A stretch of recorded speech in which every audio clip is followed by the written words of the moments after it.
नमस्कार दोस्तों। चलिए, पिछली वीडियो में हमने देख लिया था समसूत्री विभाजन और उससे भी पहली वीडियो में हमने कोशिका चक्र और असूत्री विभाजन कंप्लीट कर लिया। तो दोनों पार्ट हो गए हमारे। अगर आप देखना चाहें तो पिछली वीडियो आप देख सकते हैं। इसके बाद चलते हैं हम अर्धसूत्री विभाजन। अर्धसूत्री विभाजन को इंग्लिश में कहते हैं मियोसिस।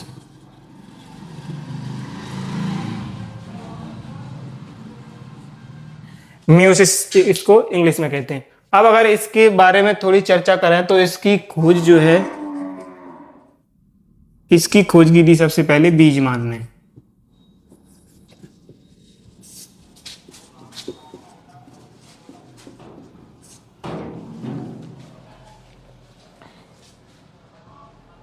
बीजमान ने इसकी सबसे पहले खोज की और इसका जो नामकरण है वो दिया फार्मर ने। फार्मर ने इसको नाम दिया मियोसिस सेल डिवीजन और बीजमान ने इसकी सबसे पहले खोज की। इसी के साथ अगर बात करें तो इसकी विस्तृत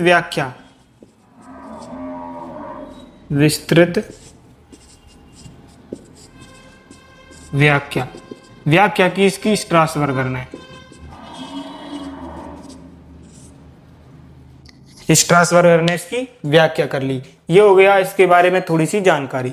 अब अगर इसके बात करें तो इसकी उपयोगिता क्या है या इसके महत्व कौन कौन से हैं, तो कुछ महत्व हमने पिछली वीडियो में जो हमने समसूत्री और अर्धसूत्री विभाजन में पढ़े थे तो वो महत्व हो गए। जैसे अगर इसकी विशेषताओं की बात करें,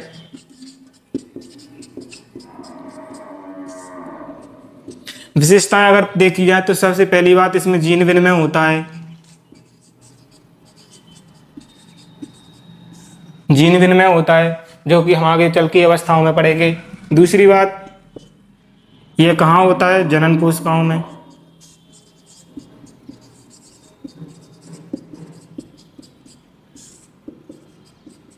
जनन कोशिकाओं में होता है। इसका मतलब कि अगर जंतु है तो जंतुओं में क्या शुक्राणु और अंडाणु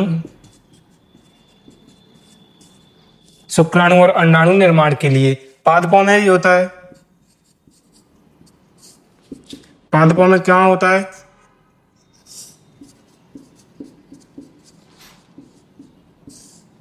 परागकण और अंडाणुओं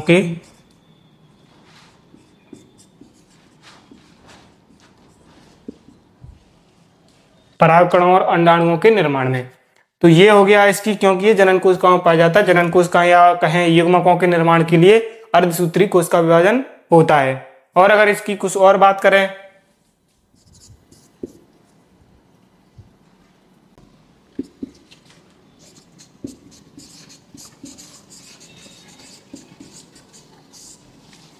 जैव विकास के लिए भी अर्धसूत्री कोशिका विभाजन होता है। अर्धसूत्री कोशिका विभाजन से जैव विकास की प्रक्रिया बनी रहती है। चौथा पॉइंट है हमारा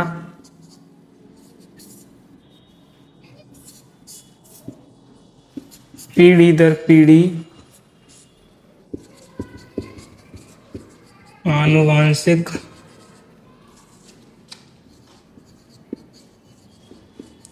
पदार्थों का स्थानांतरण। आनुवांशिक पदार्थों का स्थानांतरण भी इसी विभाजन की वजह से होता है। और अगर इसमें बात करें तो इसकी जो जनन पुत्री कोशिकाएं या कहें पुत्री कोशिकाएं कितनी होती है? 4, और वो भी कैसी? अगुणित।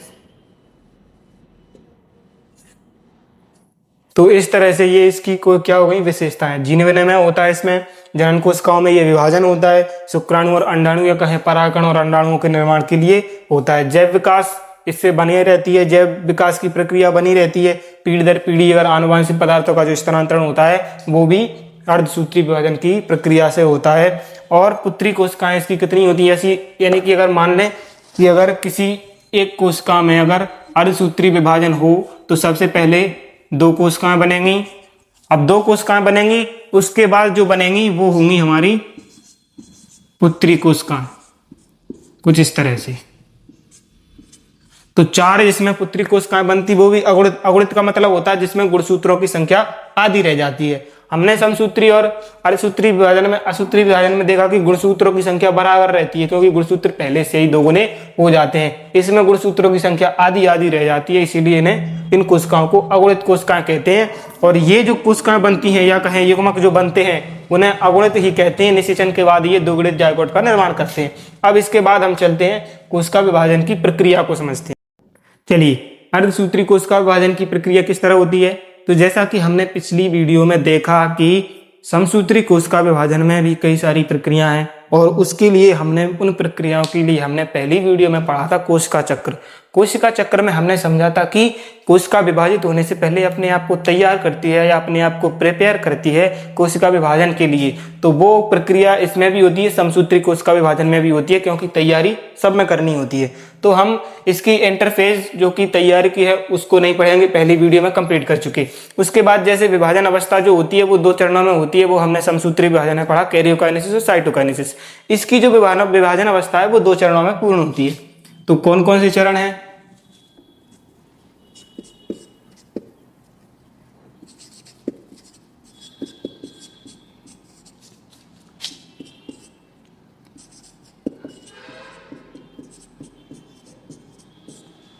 तो ये 2 चरणों में पूर्ण होती है इसकी विभाजन अवस्था। कौन कौन सी? मियोसिस फर्स्ट और मियोसिस सेकंड। जैसा कि हमने पिछली वीडियो में समसूत्री विभाजन में पढ़ा है कि समसूत्री विभाजन में जो कैरियोकाइनेसिस है वो प्रक्रिया 4 भागों में होती है, जैसे कि हमारी प्रोफेज, मेटाफेज, एनाफेज और टेलोफेज। इसमें भी प्रक्रियाएं वही होती हैं, इसमें भी वही क्या कहें, इसके भी वही भाग होते हैं 4।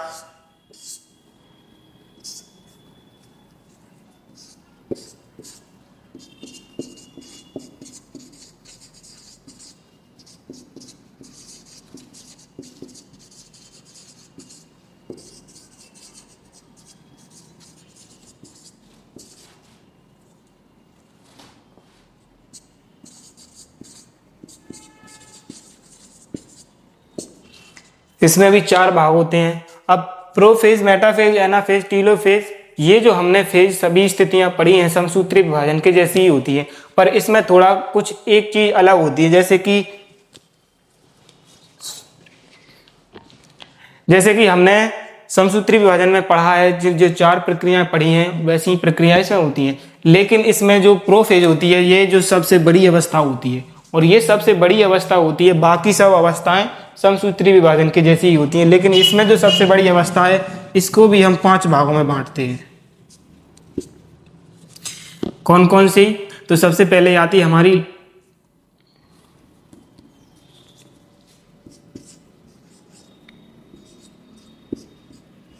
लेप्टोटीन, ठीक है। उसके बाद हमारी दूसरी अवस्था कौन सी आती है? जाइगोटीन। और उसके बाद तीसरी आती है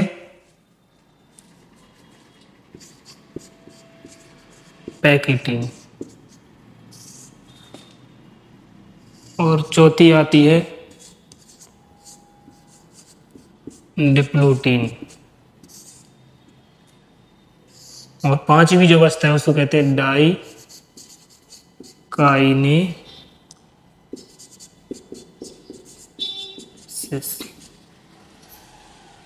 तो इस तरह से इस विभाजन में इसकी प्रोफेज अवस्था को 5 भागों में बांटते हैं, जो कि सबसे बड़ी अवस्था है, इसीलिए इसमें 5 भाग आते हैं, और 5 भागों को अब हम एक एक करके पढ़ते हैं।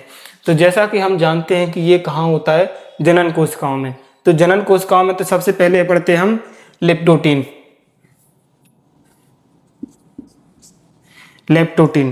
लेप्टोटीन में क्या होता है कि इसमें क्या है कि सभी अवस्थाओं को पढ़ना जरूरी नहीं होता, क्योंकि सभी अवस्थाओं से क्वेश्चन नहीं आती और सभी अवस्थाओं को याद रखना जरूरी नहीं होता। इसमें जो इम्पोर्टेंट है वो ये दोनों है। पैकेटीन जो है वो सबसे महत्वपूर्ण प्रक्रिया है, और जाइगोटीन है वो भी बहुत महत्वपूर्ण प्रक्रिया है। अब इनको पढ़ते हैं, इनमें होता क्या क्या है। तो लेप्टोटीन में जो हमारे गुणसूत्र है, गुणसूत्र कैसे होते हैं? धागेनुमा संरचना में धागेनुमा संरचना होती है, जिन्हें क्रोमेटिन धागे कहते हैं। तो वही क्रोमेटिन धागे, या कहें कि वो कैसे रहते हैं कोशिका के अंदर, कैसे कहें कि वो अविकसित रहते हैं या गुणसूत्र धागेनुमा संरचना में बिखरे रहते हैं। इतना सा लिप्टोटीन अवस्था में। और जब हम जाइगोटीन अवस्था में पढ़ते हैं तो इसमें क्या होता है, समान जात के गुणसूत्र, समजात गुणसूत्र, समजात गुणसूत्र क्या करते हैं, जोड़ा बना लेते हैं। अब इस अवस्था में क्या करते हैं, जो समजात गुणसूत्र हैं वो क्या करेंगे, जोड़ा बना लेंगे। अब जोड़ा बना लेंगे, उन्हें कहते हैं होमोलोगस।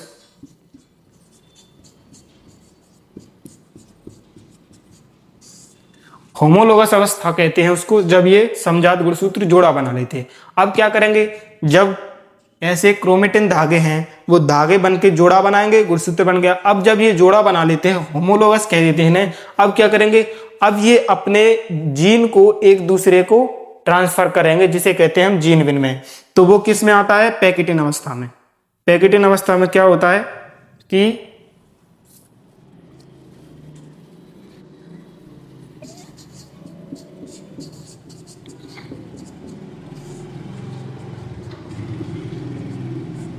क्रॉसिंग ओवर की प्रक्रिया, पैकेटिन अवस्था में क्रॉसिंग ओवर की प्रक्रिया होने लगती है।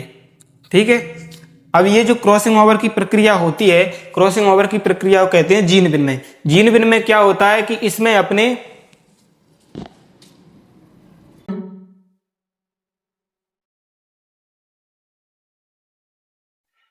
होमो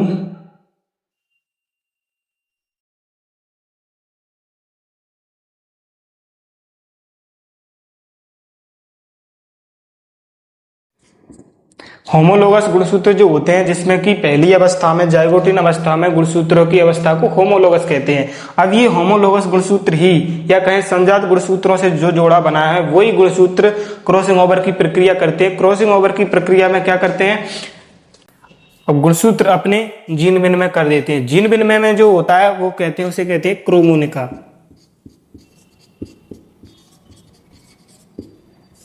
क्रोमोनिका का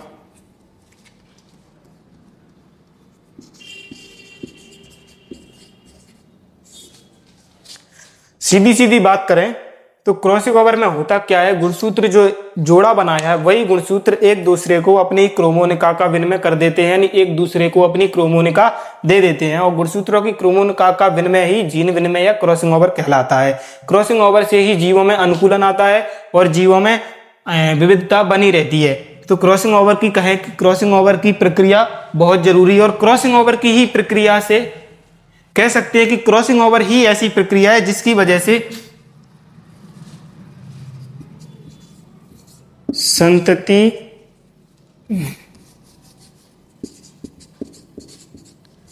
संतति में माता पिता के लक्षण स्थानांतरित